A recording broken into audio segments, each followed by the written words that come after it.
이 새벽에 주 앞에 나오신 분들을 진심으로 환영합니다. 찬송가 94장 찬양 드리겠습니다.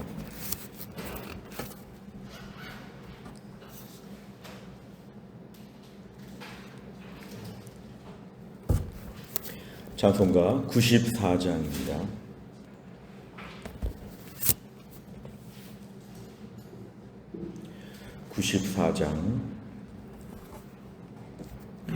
주 예수보다 더 귀한 것은 없네. 이 세상 부귀와 바꿀 수 없네. 영 죽은 내 대신 돌아가신 그 놀라운 사랑 잊지 못해. 세상 즐거움 다 버리고 세상 자랑 다 버렸네. 주 예수보다 더 귀한 것은 없네. 예수밖에는 없네.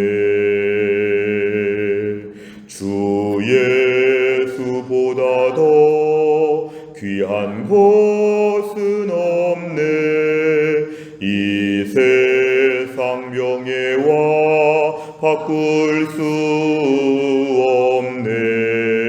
이전에 즐기던 세상 일도 주 사랑하는 마음 뺏지 못해.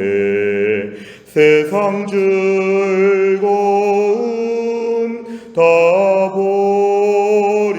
버리고 세상 자랑 다 버렸네. 주 예수보다 더 귀한 것은 없네. 예수밖에는 없네. 주 예수보다 더 귀한 것은 없네. 이 세상 행복과 바꿀 수 없네. 유혹과 핍박이 몰려와도 주 섬기는 내 맘 변치 않아. 세상 즐거움 다 버리고 세상 자랑 다 버렸네. 주 예수보다 더 귀한 것은 없네. 예수밖에는 없네. 아멘. 하나님 말씀은 창세기 27장 36절에서 40절까지입니다. 창세기 27장 36절에서 40절입니다.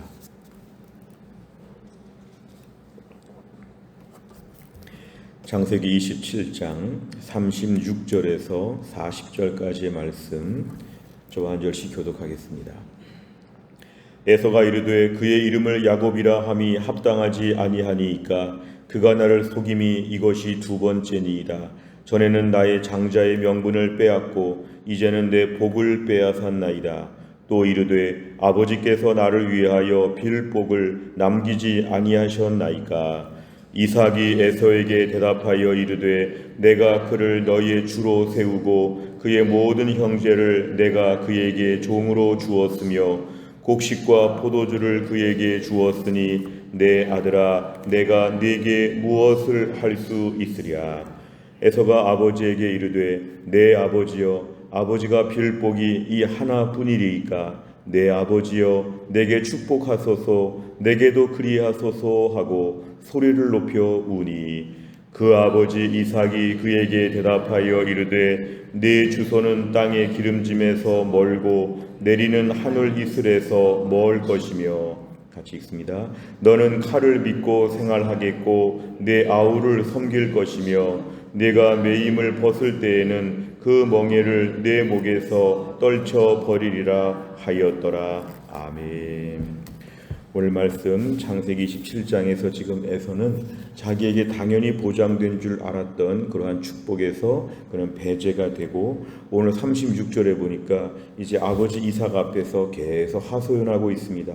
지금 에서는 자기 동생 야곱의 이름을 들먹이고 있습니다.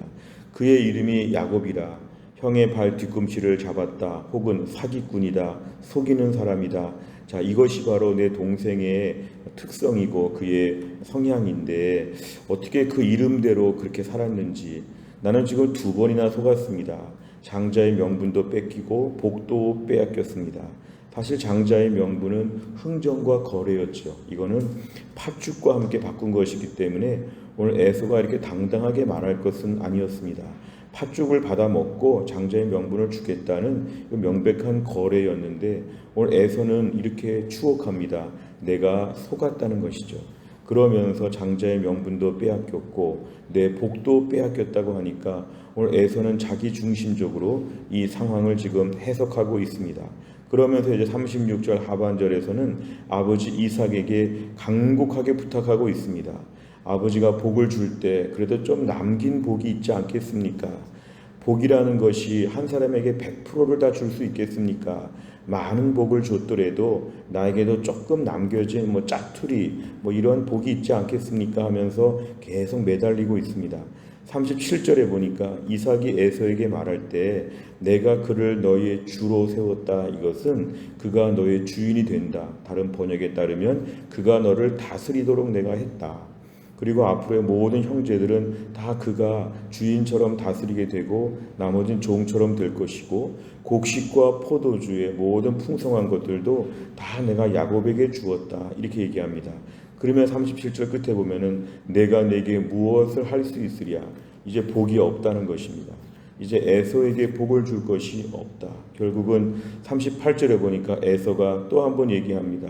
정말 아버지의 복은 한 사람에게 100%만 주는 것입니까?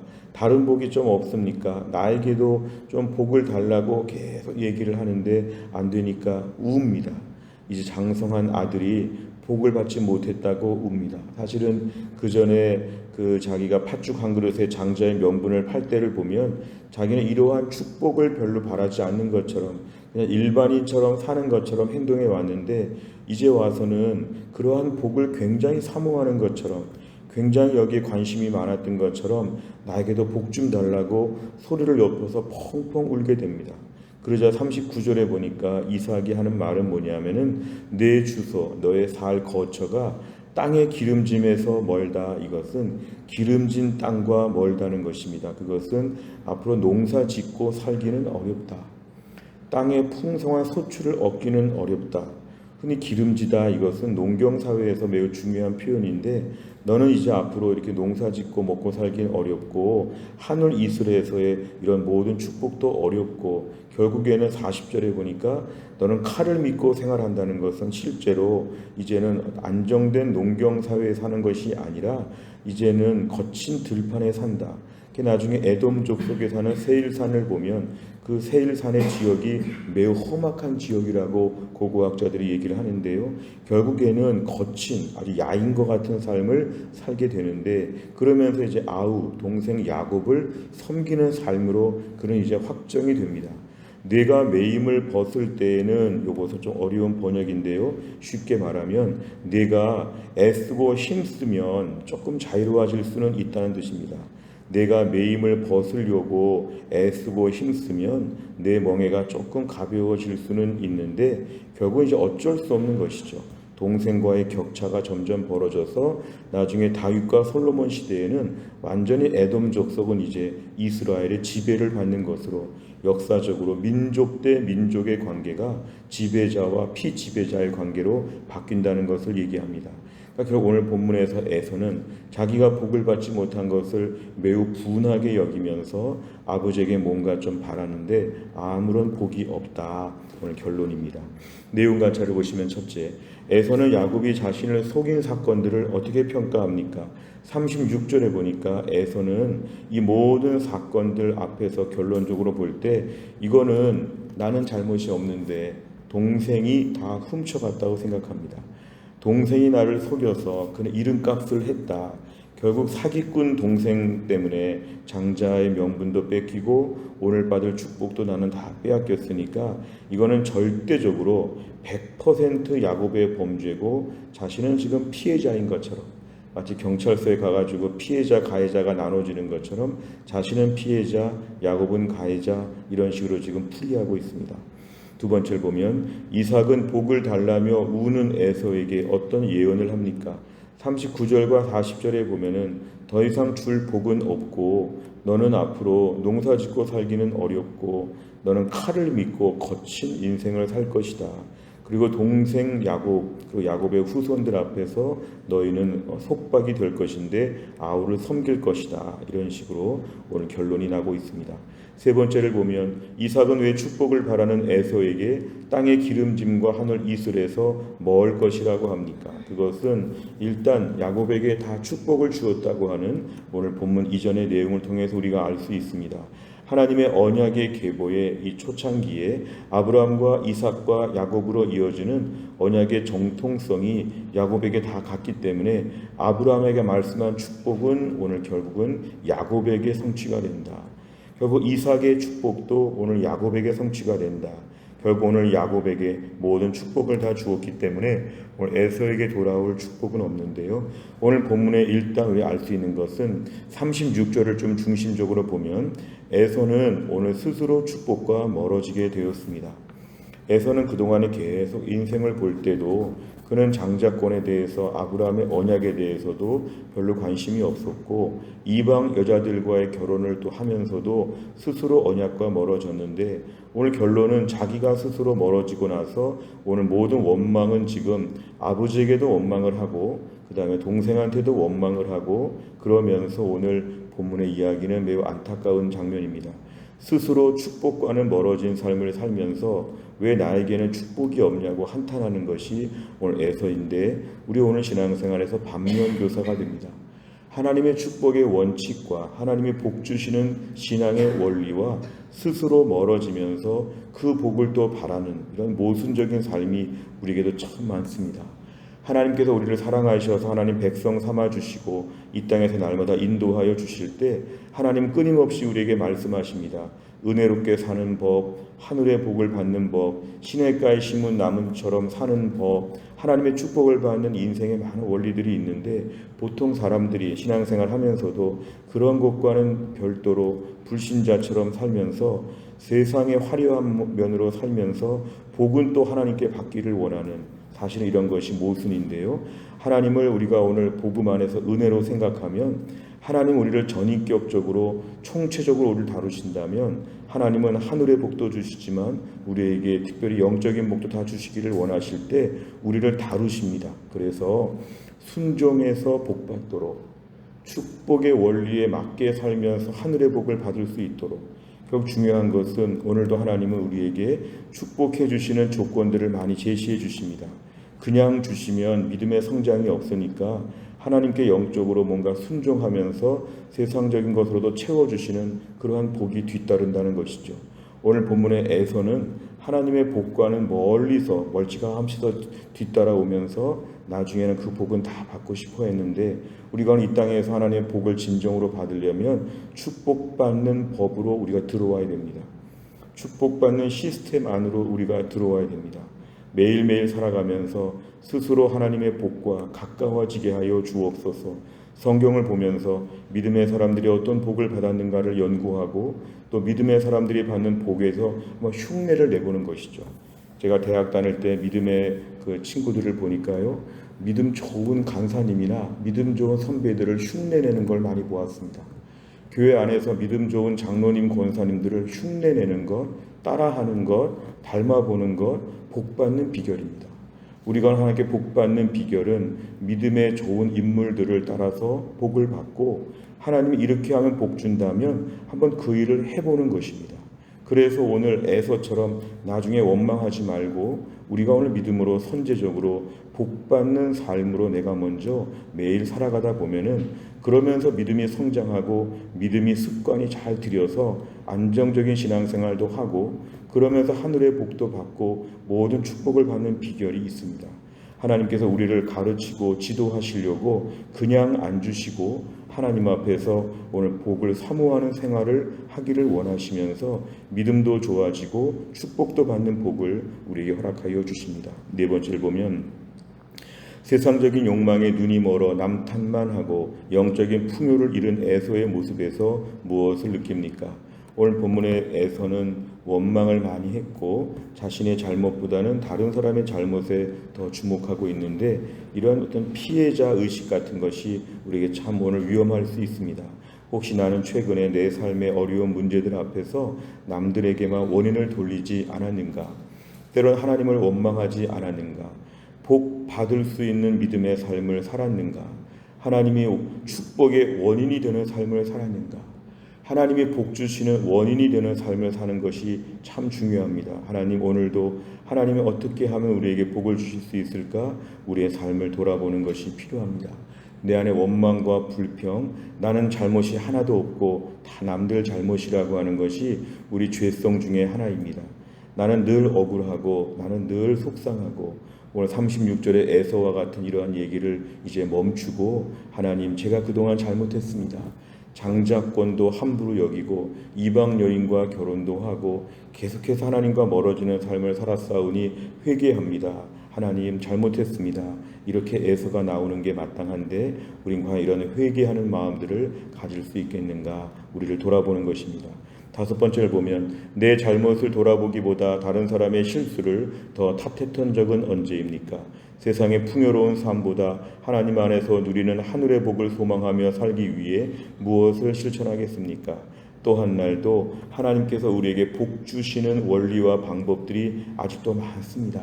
오늘도 우리가 믿음 안에서 순종하면서 복받는 삶을 추구하는 게 필요합니다. 어느 지점에 하나님의 축복의 포인트가 있는가? 어떻게 하면 하나님이 기뻐하시는가? 또 한 날을 살면서도 에서처럼 스스로 멀어지지 아니하고 하나님께 더 가까이 나와서 하늘의 복을 받고 이 땅의 축복을 다 누릴 수 있는 복된 하루가 될 수 있기를 주의 이름으로 축원합니다. 기도하겠습니다. 하나님 아버지, 감사합니다. 오늘도 이 새벽에 하나님이 저희를 깨우시고 주 앞에 나와 찬양과 말씀과 기도로 은혜를 누리게 하심을 감사합니다. 오늘 본문에 등장하는 에서는 하나님의 축복과 언약과는 스스로 멀어지고 나중에 그것들과 정말 멀어지니까 모든 원인과 이유를 동생한테 두고 또 아버지에게도 원망하고 그의 삶에 이렇게 늘 불평과 원망이 많은 걸 보았습니다.